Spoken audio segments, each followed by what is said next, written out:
When we talk about gardening, the footwear that we choose seems to be an afterthought. Even though I worked for 2 different shoe stores in both high school and in college, even I didn't buy my own pair of garden shoes when I first started my garden. I just figured my old tennis shoes would do the trick, and they worked okay. But now that I have other options, I've become a bit more picky about my garden shoes. Today, I'm going to share with you my 3 go-to footwear that I use in my garden.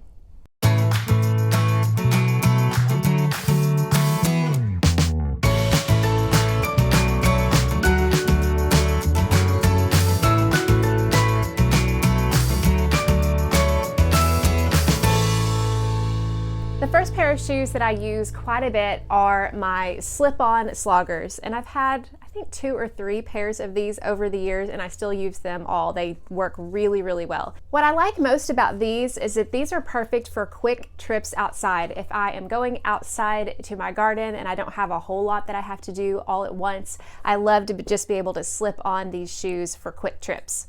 Another thing about these is that they are convenient when I'm doing light garden work, like weeding or even just walking the garden or harvesting, but they aren't ideal if I'm walking on wet ground. So if I'm going outside in the early morning and I just want to check on my garden, a lot of times I will get my socks wet or my feet wet with the dew, so they're not ideal when the ground is wet.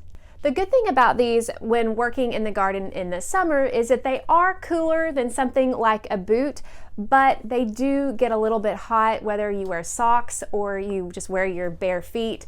Can get a little sweaty on these in the summer, and so that's one reason I don't typically go to these in the hottest of months. The next garden shoes that I use all the time are my Slogger slip-on boots, and I've had a pair of these ever since my first season when I was gifted a pair for Christmas, and now I keep a pair at every door because they're so easy to slip on as I'm going outside doing any kind of garden work. And unlike these Sloggers over here, these are good to be able to slip on when I'm going out in the mornings when there's dew all over the grass and I don't have to worry about getting dirty, and they're just so easy to be able to walk out in the garden in.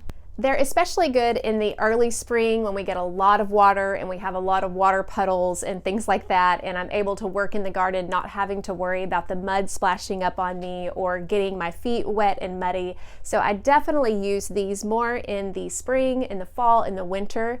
But I also like them in the summer. Maybe it's just me, but when I'm harvesting in a thick patch of something like black-eyed peas, we do have snakes around here, and even though most of them are harmless, it gives me a little bit of extra peace of mind to have a little bit more protection as I'm harvesting in the middle of the summer when some of the vegetation can get pretty thick. In the summer though, they're not my preference when I'm wearing shorts, because even though these are really smooth, this fabric here doesn't rub at all. I just like not having anything rubbing against the bottom of my leg when I'm working in the garden. So I definitely like a lower footprint when I'm working in the summer for that reason. I prefer wearing these when I'm wearing pants or jeans or something in the garden more than shorts. And then another thing, even though I have used these for long periods of time in my garden when I've had to do other work like hauling mulch and compost and things like that, they're not the most comfortable because they don't have all that soft of a sole here. And so eventually my feet typically tend to wear out when I have a long amount of work to do in the garden during the day.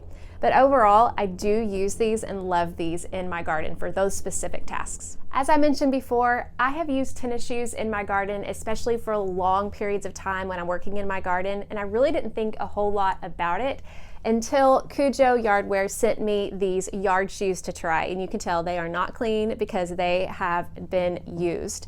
I was a little bit skeptical, to be honest with you, because I thought tennis shoes could do the job, but I have to tell you why I have really enjoyed working in the garden with these Yardwear shoes. First, I was amazed at how comfortable they are for hours of work in the garden at a time. I mentioned that sometimes my feet wore out whenever I used my Slogger boots, but I was able to do tasks for many hours and not even notice that I had any kind of shoe on. They were just so comfortable for a long period of time. They're also very sturdy and durable. They have a firm footprint to them. So I didn't ever feel like I was going to roll my ankle or have any kind of problems like that. They were secure.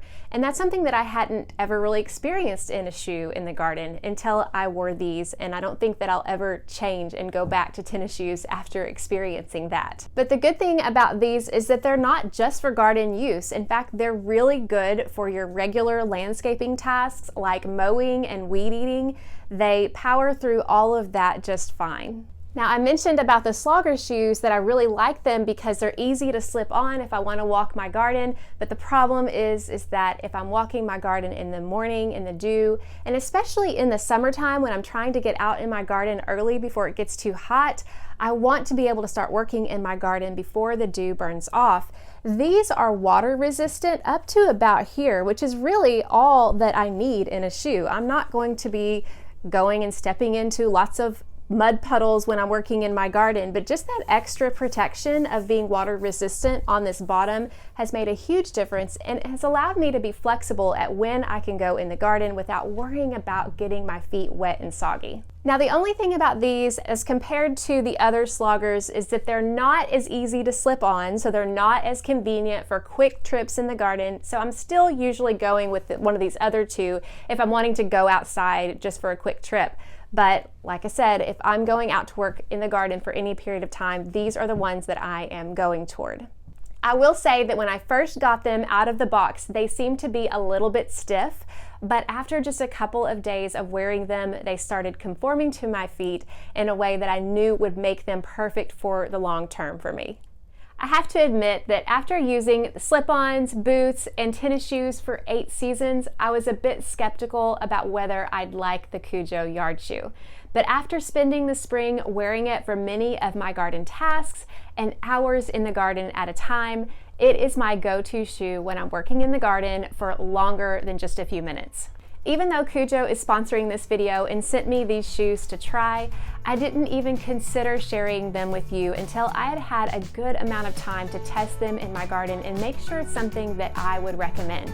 To try them out for yourself, along with a 10% discount, free shipping, and free returns if needed, use the link below or use the code JILL10 to get the 10% discount. Because gardening is more fun when the shoes fit the job.